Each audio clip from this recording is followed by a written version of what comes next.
Going on? Hey man, it's your boy Baldwin. It's the best day of my life. Tomorrow's not promised. Go ahead again, do your little dance. What the?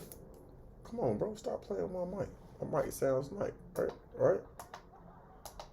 All right, now stop playing with me. Just want to make sure that we good to go. Okay? All right? All right. Okay. Now, Baldwin State Prison is where we at this morning. It is Christmas, and I woke up with that let's get her done spirit.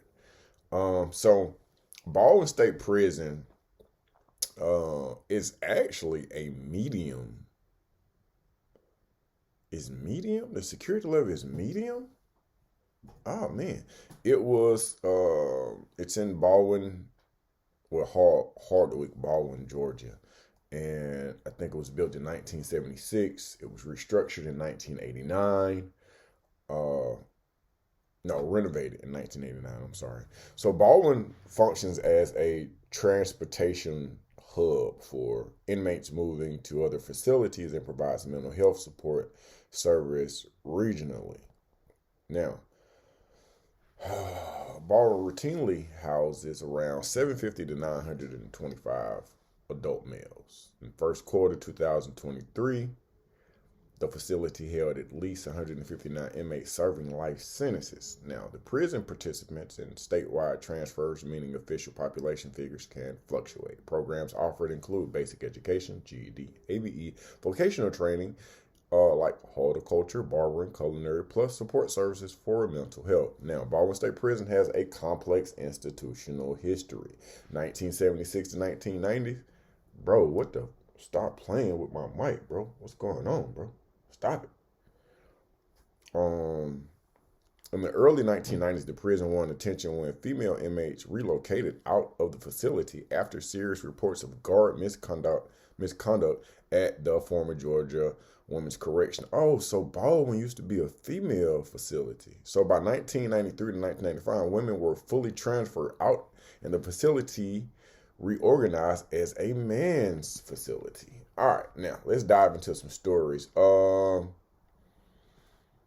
2010, participated in 2010 Georgia prison strike, a coordinated action across state facilities protesting conditions. In 2016, Baldwin was among 9 Georgia prisons implicated in an FBI investigation that led to indictments of 47 correction officers involved in drug. Wait a minute.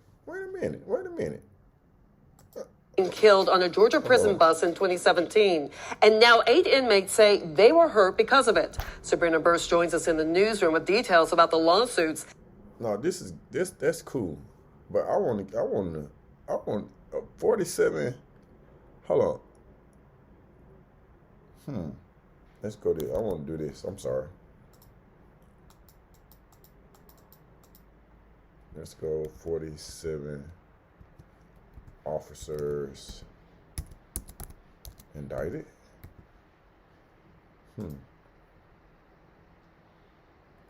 Killed in inmate transport bus laid to rest. Baldwin State Prison inmate escape.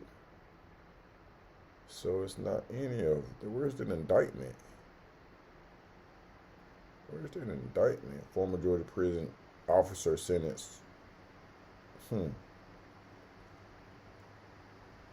don't look like Baldwin. All right, we're gonna go back. Let me get me out this corner. I apologize, y'all.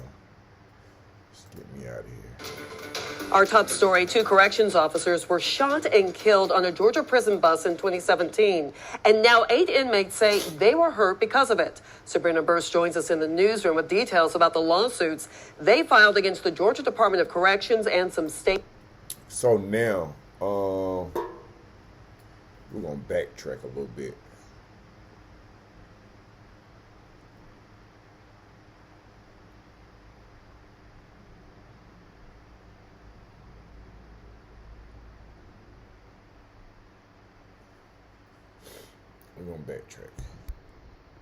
All right, now. So let's go back to June 13, 2017. Prison transport escaping and murder of officers. On the morning of June 13, 2017, 2 inmates being transported by the Georgia Department of Corrections overpowered and killed 2 correctional officers during a transfer between facilities. The officers worked out of Baldwin State Prison's transportation unit, where it occurred on Highway 16 in Putnam County. Bro, let's give me some. Give me some. Give me some. Give me some.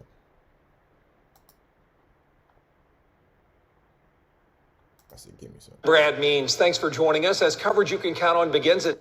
Well, law enforcement agencies are looking for a Baldwin State Prison. A suspect trying to drop contraband over. Our top story tonight at 11. After more than 24 hours on the run, an escaped Baldwin State Prison inmate is in. The new district attorney for the Okmulgee Judicial Circuit wants 2 Baldwin prisoners to die for the alleged murder of another inmate. T. Wright. Honoring the life of a fallen officer. Today, hundreds from around the country came to Georgia to pay their respects. Sergeant Chris Monica is one of 2 corrections officers killed on a prison bus by escaped inmates. Channel 2's Chris Jose is live in Milledgeville. And Chris, you heard from Sergeant Monica's boss.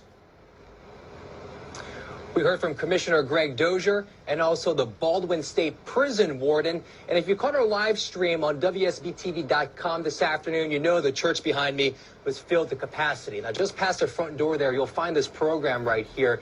And it gives us a small sample of Sergeant Monica's life. For the people here today, he was larger than life. On a gloomy Tuesday at First United Methodist Church, there is a sea of blue.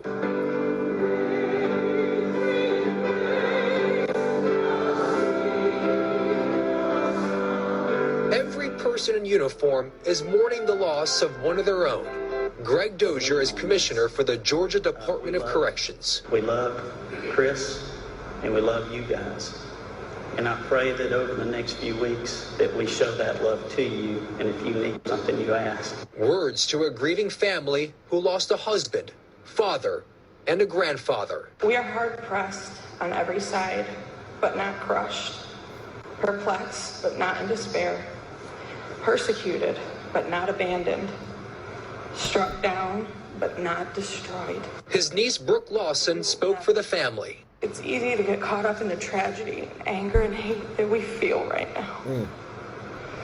But this week has been humbling, and we have been comforted by the love and the family that is Chris Monica. There are so many good stories and so many wonderful memories.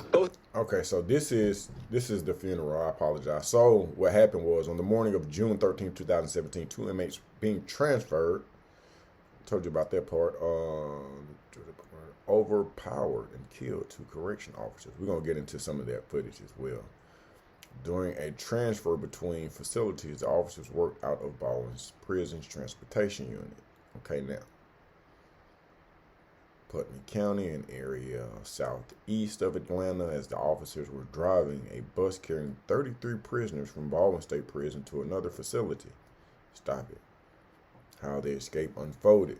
The 2 inmates, Donnie Russell Rowe, age 43, serving life without parole, and Ricky Du Bois, age 24, serving a 20-year sentence, were able to get through. What year was that? 2017.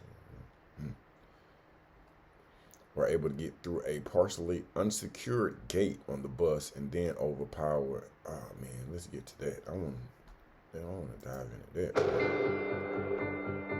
A $115,000 reward is now being offered for information that leads police to these 2 escaped inmates, Donnie Rowe and Ricky Du Bois. The FBI says at least one of the men grabbed a gun and shot and killed these 2 prison guards from Baldwin State Prison in Hardwick, Georgia, while being transported with dozens of other prisoners on a bus Tuesday. My heart's racing. It's intense. It's very scary. Neighbors in Morgan County are now on heightened alert after the getaway car, a 2004 green Honda Civic, cops say the fugitives used to make a run for it, was found in a wooded area near this Rite Aid. I think it's crazy that they're right here under our noses the whole time. Inmate Ricky Du Bois' father, who lives in Texas, spoke over the phone to a reporter from CBS 46. They need to stop. Ricky, please stop, man. Mother, they're going to kill you. If you don't give yourself up. Law enforcement agencies from across the state are now searching for this white pickup truck they believe was stolen as a second getaway car after they say the pair ransacked a home in Madison. The two suspects are believed to be armed and dangerous. Investigators say they've known each other for a while and have been planning this escape. Meanwhile, the community is mourning the loss of the prison guards, Sergeant Curtis Billue and Sergeant Christopher Monica. Both had children. For InsideEdition.com, I'm... A second man is set to be executed after being convicted of killing an off-duty parole officer in The Millersville Police Department is closing the city jail. That means they're going to pay. Two former Baldwin County jail employees now charged with This morning, a manhunt is underway. Residents of his whole back got slashed. Telling Ryan, tell me if I don't send the money that he's going to stab him right then. 2018 was a trying year for Jeff Rust and his daughter Har. 2 inmates are on the run after overpowering the correctional officers overseeing them on a transport. On Georgia State Route 16 between Eatonton and Atlanta, Donnie Russell Rowe of Middle Tennessee and Ricky DeBus of Madison County, Georgia, was able to overpower the 2 correctional officers overseeing the transport and wound up killing them with their own weapons. Right after that, they wound up carjacking a green Honda Civic, and they've been on the run since. So here's a few news clips from that. Today marks 3 years since the deaths of 2 State Department of Correction officers, and one woman says the loss hasn't gotten any easier for her family. Kayla Solomon spoke to Denise Billue, the sister of fallen officer Curtis Billue, to find out how they're coping. After my mom and dad, he was my greatest protector and supporter. It's been 3 years since Sergeants Curtis Billue and Christopher Monica were killed on the job. Billue's sister Denise says it still hasn't gotten any easier. For the first year, you're in shock. The second year, you're trying to make sense of everything.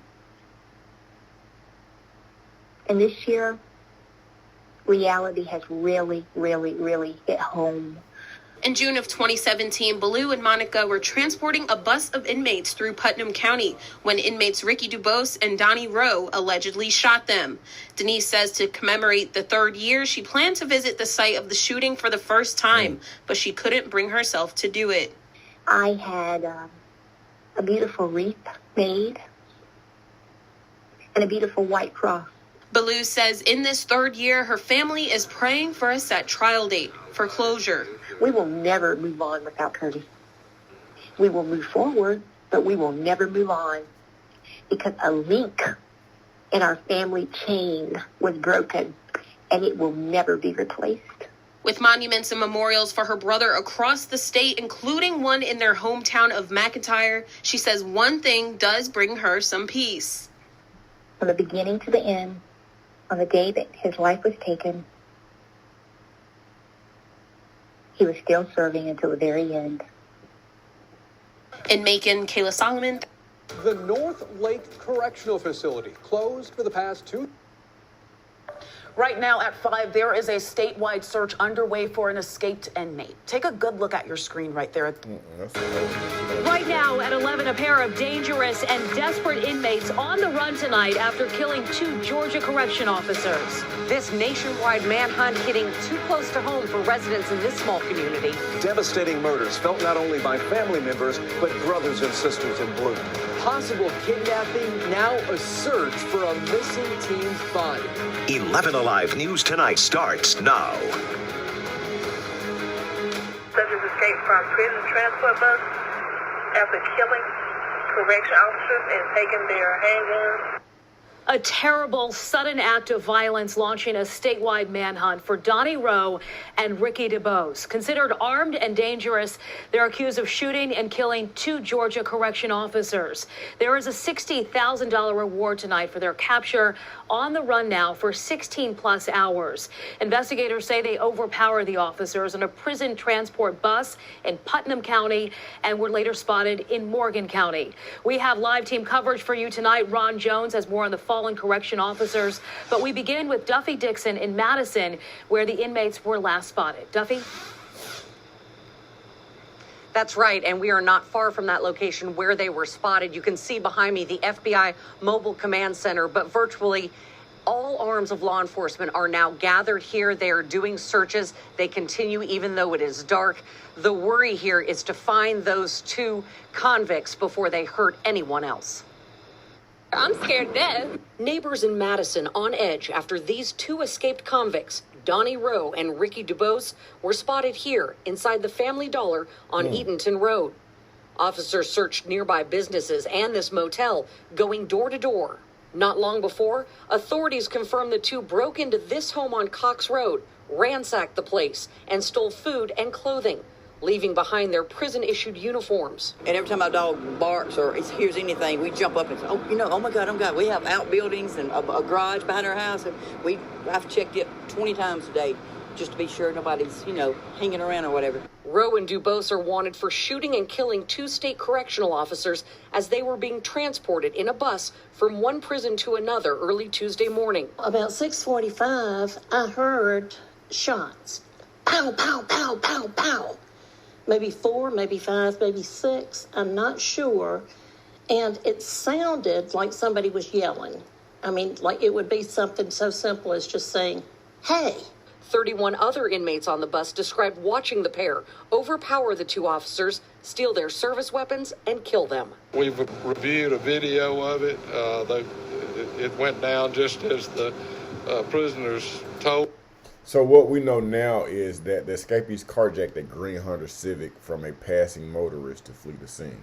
They engaged in a multi-day crime spree, including burglary and multiple vehicle thefts, as law enforcement pursued them across Georgia. Told us how they got out of their handcuffs, how they got through the locked door. I don't know. That's not my concern. To touch on that now. Investigations after the fact pointed to multiple procedural breakdowns that may have enabled the inmates to gain access to the officers, including problems with the handcuffing, the securing of the bus gate, and the lapses in supervision and search protocols. Concern is apprehending these people, prosecuting them for murder. The sheriff says the convicts carjacked the first car they saw, pushing the driver out and stealing this light green Honda Accord. They believe they may still be driving it. Meantime, officers from all jurisdictions are checking out each and every reported sighting of the escapees and telling residents be on the lookout for this green Honda Civic and these two faces. Very scary and frightening. I'm just hoping and praying. I've been praying all day for all the law enforcement to catch those guys. Rowe and DuBose have extensive criminal histories, armed robbery, aggravated assault, and more. One of them was not even ever supposed to get back out of prison. It goes without saying, they are considered extremely dangerous, and they are armed. Back to you. So, Duffy, a little earlier tonight, we learned that the homeowners and all the neighbors had been on lockdown. The businesses had shut down. What is law enforcement telling those neighbors and businesses tonight and for tomorrow? Should they still be locked in their houses? Well, that would be the safest course of action. They don't know where these two are. They still believe they are in that green car, but they could have ditched it. They could still just be in the area. They went door to door and searched them. They, determined they weren't there, but they're telling everyone their best hope is that someone out there is going to spot these guys or that car and call 911. They really need everybody's help. All right, Duffy Dixon, thank you very much for us tonight. Tonight, the flags outside GBI headquarters are at half-staff in honor of officers Christopher, Monica, and Curtis Billue. And Governor Nathan Deal has pledged every state resource to help bring their killers to justice. Many people in Georgia and beyond are taking to social media to express their sorrow and share their condolences with the officers' families. Our Ron Jones joins us with more on what they're saying. Ron? Yeah, that's right, Sheila. Let's see if we can do it. Just a little deeper, that's all. You swear the testimony you're about to provide in any matter before the court will be the truth, the whole truth, and nothing but the truth, so help you God. I do. Please state your name and spell it for the record. Howard Sills, Howardsills. This is the trial of Du Bois and, hold on, let me make sure I get the names right. Ricky Du Bois and Donnie Russell. So they have been apprehended, and Here's a trial. Here's a portion of it. I'm not going to bore you to death. Sheriff of Putnam County. I am. Tell this jury how many years of experience you have in law enforcement. I began my career in 1974 with the Bullock County Sheriff's Office and worked there for several years. Went on to Atlanta and was a detective with the DeKalb County Sheriff's Office and the DeKalb County Police Department. They have a county police department there. You know what? Now, I'm not going to get sidetracked, but I think that the time span that he was a detective in DeKalb County was the same time span that Sheriff Sidney Dorsey was also, let me tell you, I'm sorry. There for several years, went on to Atlanta and was a detective with the DeKalb County Sheriff's Office and the DeKalb County Police Department. They have a county police department there for a number of years. I left DeKalb and was head of security of a bank in Atlanta that later merged with the Trust Company of Georgia, which later merged with SunTrust Bank. And then in '86, I decided I'd move back home to Putnam County, and I was the chief deputy sheriff in adjoining Baldwin County for 8 years or so, and was elected sheriff of Putnam County in 1996. And you've been sheriff since '96? Yes. Sheriff, I want to take you back to June 13th of 2017, the morning hours. Did you have a reason to go to Highway 16 that morning? Yes, I'd received a call. If I remember correctly, I was shaving at the time and received a call that we had escapees and officers shot or killed on a Department of Corrections bus. What was your first step in working this crime? The scene was probably not more than about 4 miles from my house, and obviously I responded very quickly, as quick as I could. I rolled up on the scene, and this photograph, one of these photographs you've seen, when I got there, I took that photograph before I did anything else. It was very obvious to me that the bus collapsed down the road. I entered the bus. I think it was a Remington ride of a vehicle, subset of. My name is Greg Dozier. I'm the Commissioner of the Department of Corrections, and I'd like to say thank you for coming out today. Before I begin the briefing, you on our assessment and the review of the factors leading up to last month's escape and brutal killing of our 2 officers. Upon reviewing that, the reports outline several alleged security breaches that led up to the escape that day. The first was a breach in the inmate's search process. I'll speak briefly in a minute, but we are aware that they were able to take a pen or a toothbrush on that bus that day. Number 2, there was a breach in the cuffing. The inmates were not double locked, as we know a security practice that should be done. Within minutes after boarding that bus, they were able to get out of their cuffs. Not just them, but several others, as you will see in the report. Number 3, the inmates were not continuously supervised on the bus. There were 2 occasions, once on the grounds at Baldwin and once on the ground at Hancock, that the offenders were left alone. Number 4, the padlock on the security gate was not secured.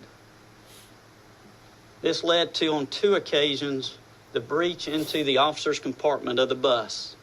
The first being on the grounds of Hancock State. I will say this, is that unfortunately those officers passed away. But looks like they could have reduced the probability of that taking place if procedures were followed. I'm going to try to fast track us to a conclusion because it has an interesting twist at the end. We believe that he did sustain some injuries when he crossed over the Constantine wire there on the gate itself. So he may be bleeding. Injured and on the run.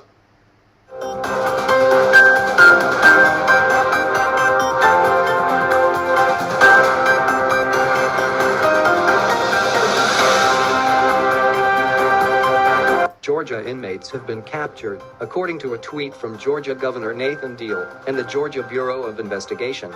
They have been on the run since Tuesday, after killing 2 guards on a prison bus in Georgia. Governor Deal Andapo's tweet reads that the fugitives are in custody following The dramatic end to a nationwide manhunt, 2 escaped prisoners, and the takedown, with help from a homeowner who held them at gunpoint. Here's ABC's Steve Osunsami. These are the pictures police have wanted to see since Tuesday. 43-year-old Donnie Rowe and 24-year-old Ricky Dubose in police handcuffs tonight. At a court appearance in Tennessee, the escaped cellmates accused of murdering their prison guards agreed to return to Georgia without a fight. We're going to let Georgia pick you up. Yes, ma'am. They were captured after a high-speed chase where they were shooting at police. You've got a subject in the back shooting out. They had just finished tying up an elderly couple who broke free and called 911. You can hear the trauma in their voices. You survived. You did a good job. Come here and let me hold you. It was just so close. Just get the police out of here as quick as you can. The 2 men stole their SUV, crashed it, lost their guns in the wreck, and then ran to another home hoping to steal another car. But this time, the homeowner had a gun. I prayed like I have never prayed before. Now there's the issue of the reward, $130,000. Authorities tonight say they're deciding how to split it up. David? Steve Osunsami, thank you.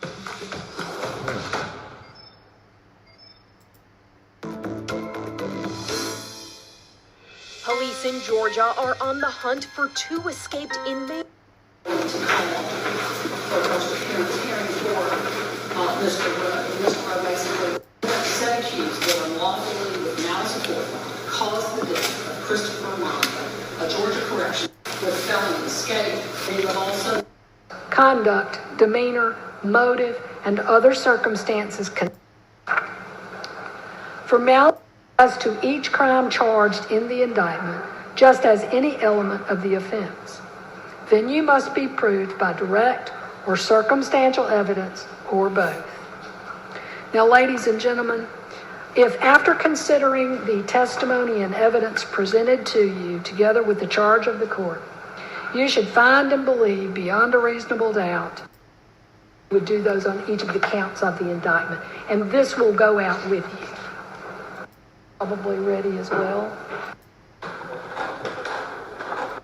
All right. Exceptions to the charge on the part of you want him to go first, or you? Thanks for joining us. I'm Ashlyn Webb. Our top story tonight, lawyers in Eatonton continue to debate whether Donnie Rowe should get the death penalty. The prosecution rested their case early this morning. The defense still has more witnesses to bring to the stand. Brianna Richardson was in the courtroom today. She brings you a recap from day 7. Sunday marked day 7 in the Donnie Rowe trial here inside of Putnam County Courthouse. Sunday, the prosecution had 3 witnesses take the stand, including the firearm examiner with the Tennessee Bureau of Investigation. After their 40th witness, the prosecution rested their case. Evidence presented on Sunday included... As they're approaching you, continuing to walk towards you, you indicate the fact that you had backed up 50 feet. As they're continuing to come towards you, what are you doing?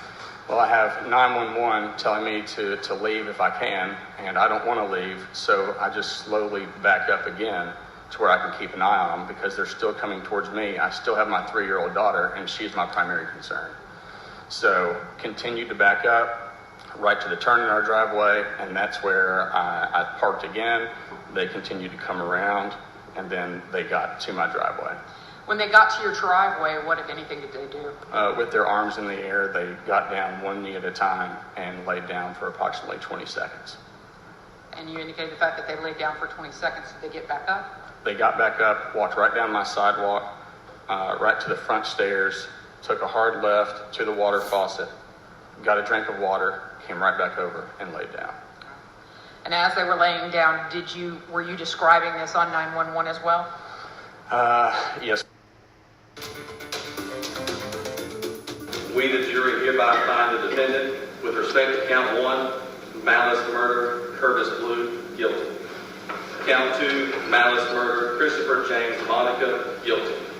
Count 3, felony murder, during escape, Curtis Billue, guilty. Count 4, felony murder, during escape, Christopher James Monica, guilty. Count 5, escape, guilty.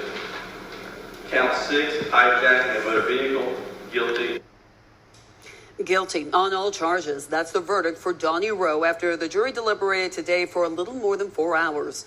The death penalty trial, which lasted for 3 full days and part of this morning, wrapped up in the Putnam County Courthouse today. So here, it's going to get weird because, of course, both of those individuals were found guilty.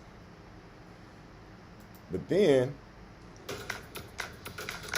Donnie Rowe's life sentence without parole came as a surprise to some folks in the courtroom. Yesterday, Judge Brenda Trammell sentenced Rowe to life in prison without parole after jurors could not agree on the death penalty.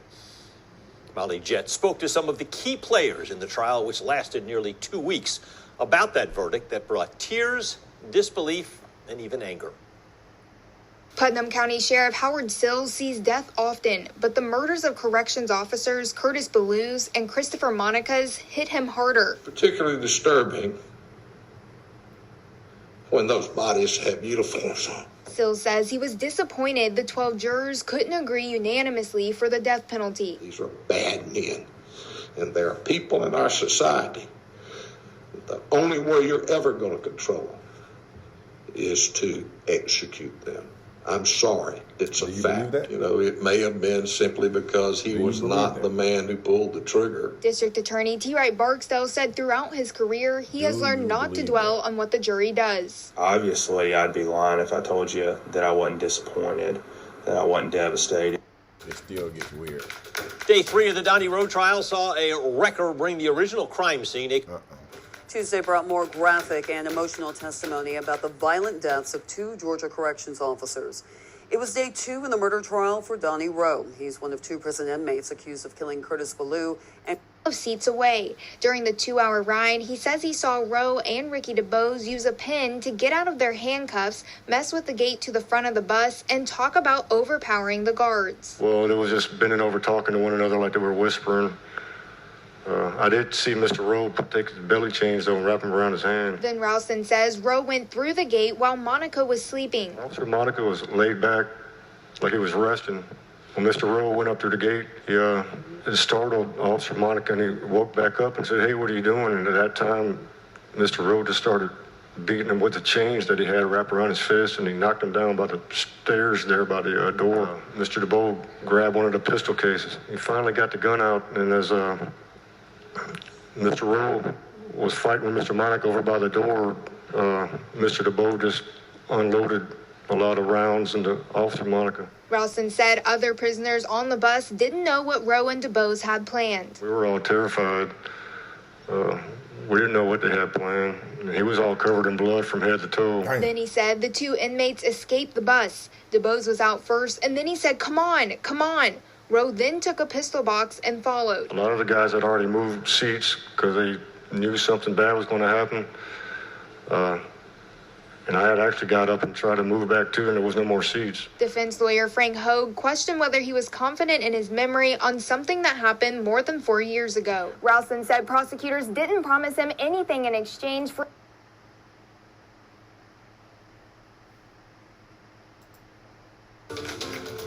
Welcome back. A man sentenced to death row less than 2 weeks ago in Putnam County is dead by his own hand. His death came after jurors found Ricky DeBose guilty of murdering 2 state corrections officers in 2017. DeBose committed suicide Sunday evening at the Georgia Diagnostic and Classification Prison in Butts County. Jessica Chaw's in studio with us with reaction after the surprising turn and a case that we have followed for the past 5 years. Yes, Frank and Lori, I was sitting in the courtroom with Ricky DeBose less than 2 weeks ago. I spoke with family members of Sergeant Curtis Billue and Christopher Monica and part of the team that worked to send him to death row to get their reactions. There's nothing good about any of this, but there's nothing good about what he did either. Putnam County Sheriff Howard Sills has been lead investigator on DeBose's case for the past 5 years. He says he escorted DeBose to death row. No different than he was in the courtroom. No, he didn't say anything, and that's not uncommon. Sills says that suicides are unfortunately common in prisons, but he says that justice was served in the courtroom, and that's what... He didn't gain wherever he was at. He was eating, but he already had his mind set as to what the ending was. I think he made a decision a long time ago. He probably made that decision when that do-gooder had him drinking out that water hose and laying in his driveway. That is unfortunate, bro. That man killed. Counts.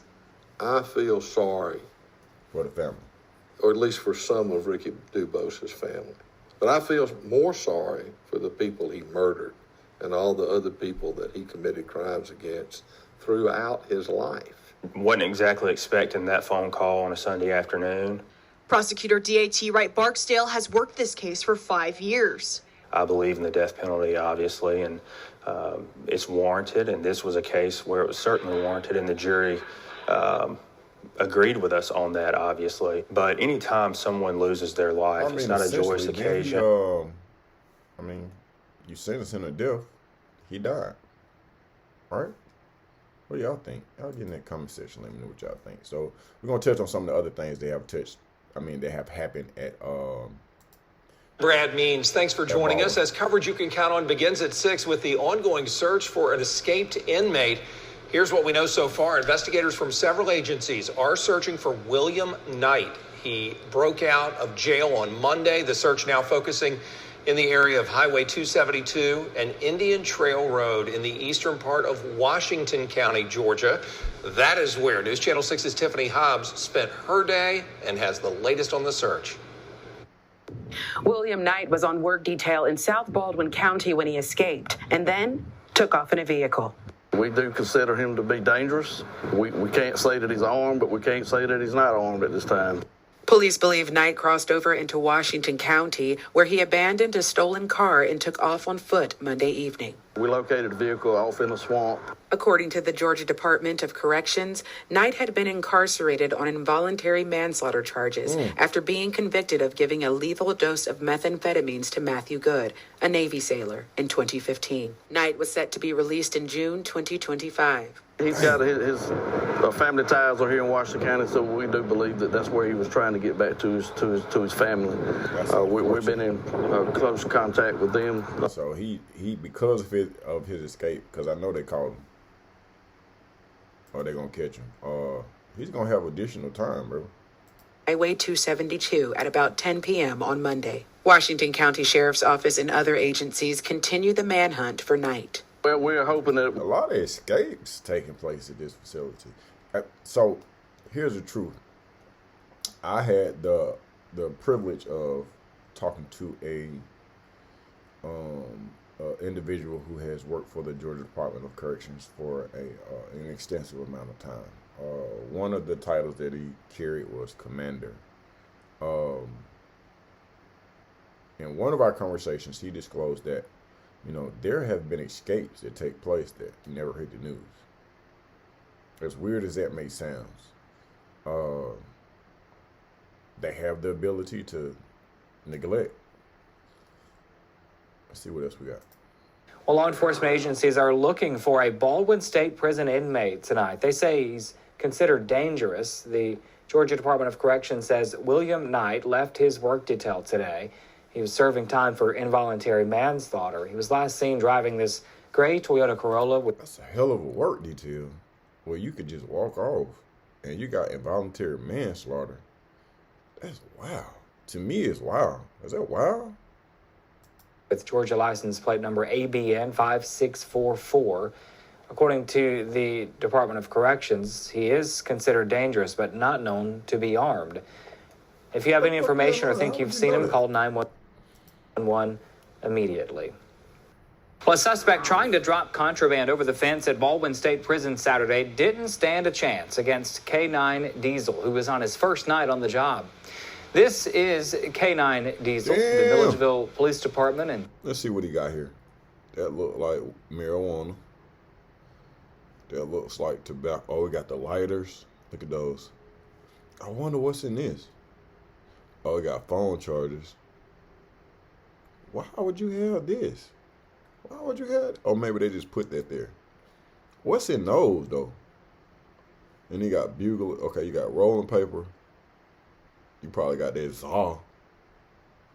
Baldwin County deputies set up a perimeter while Milledgeville police deployed a drone and spotted the suspect who tried to run across Vincent Highway, but after seeing law enforcement, ran back into the woods. K-9 Diesel and a handler officer picked up the trail, and within minutes, the suspect gave up and was taken into custody. Police have not identified the suspect.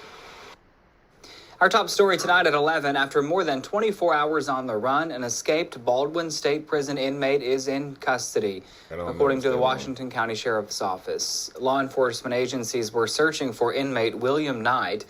This is what I do know, because I thought I was going to get to do a report on DeKalb County escapees. There's 3 of them. I'm going to tell you something. I don't know if they manipulated the information, but by the time they was announcing these guys had escaped, they was announcing that they had been caught them. I'm not taking any intelligence away from anybody who does escape. I think a lot of it is kind of spur of the moment. If you listen to the testimony of the inmate that was on the bus with those 2 guys that unalived those 2 officers, one of the guys told the other one, come on, like it was an afterthought. Like, this was not planned. Anytime that you shoot from the hip with something and you don't have it planned out, you don't know what's going on, you're not going to beat Georgia, bro. I don't know about no other places, but you ain't going to beat Georgia. I'm sorry. The Georgia Department of Corrections said Knight left his work detail Monday. He's serving time for involuntary manslaughter. The sheriff's office said more details will be released later. The new district attorney for the Okmulgee Judicial Circuit wants 2 Baldwin prisoners to die for the alleged murder of another inmate. T. Wright Barksdale III filed a formal notice he will seek the death penalty for Timothy Dunnigan and Trinity Bustler. Barksdale says in June 2019... Why are they smiling and they mug shots? Why are y'all so happy? Dunnigan and Bustler strangled, stabbed inmate David Wilson, and then set him on fire in his cell. It happened at Baldwin State Prison in Hardwick. According to state prison records, Dunnigan was in prison for an armed robbery. Bustler was in jail for several burglaries and false imprisonment. Watson was serving a 25-year sentence for aggravated sexual battery in Coweta County. Hold on, back up, bro. Back up, man. Hold up, bro. This is a medium security prison. Y'all unalive this dude? I'm not being racist. I'm going to go out on a limb and say that there were drugs involved. I'm just thinking.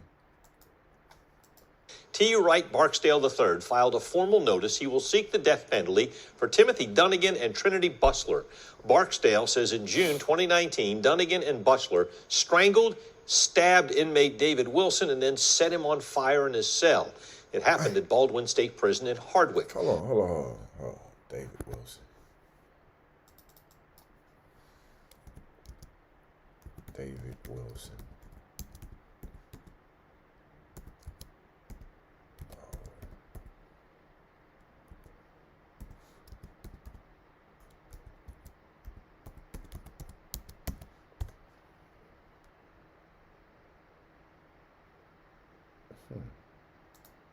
Baldwin County Major Crimes Unit is investigating the death of an inmate at the Baldwin County Correction Center.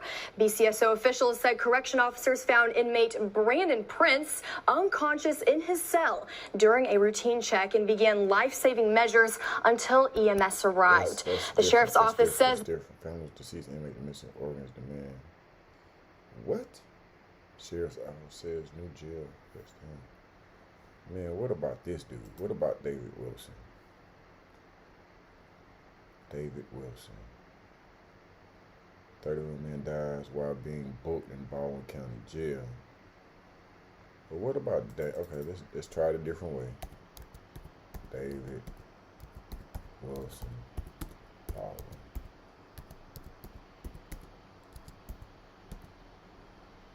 Dead. It's crazy. You can't find no information on this dude. That's wild. Oh, caught man, Venus escape part. Sentence, life sentence. That's crazy. Interesting. All right. Interesting. Baldwin County Major. No. The new district attorney for the Okmulgee Judicial Circuit wants 2 Baldwin prisoners to die for the alleged murder of another inmate. T. Wright Barksdale III filed a... We got it. Honoring the life of a... We got it. A 150... We did that. A second man is set to be executed after being convicted of killing an off-duty parole officer in 1996. This will come after the first man was put to death over a year ago for the murder of Donovan Corey Parks. Avery Braxton joins us in... Okay, so Baldwin State Prison's history reflects the same contradictions found throughout the correctional system.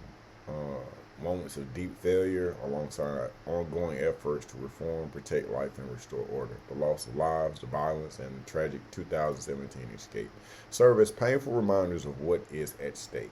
When systems break down, Baldwin is more than its worst days. It's also a place where education programs, mental health treatment, accountability measures, and reform conversations continue to evolve. With sustained oversight, adequate staffing, transparency, and a commitment to rehabilitation over chaos, Baldwin State Prison has the potential to move forward. What? Human life. The second chance, hope exists. Here's what I'm gonna say. It's a medium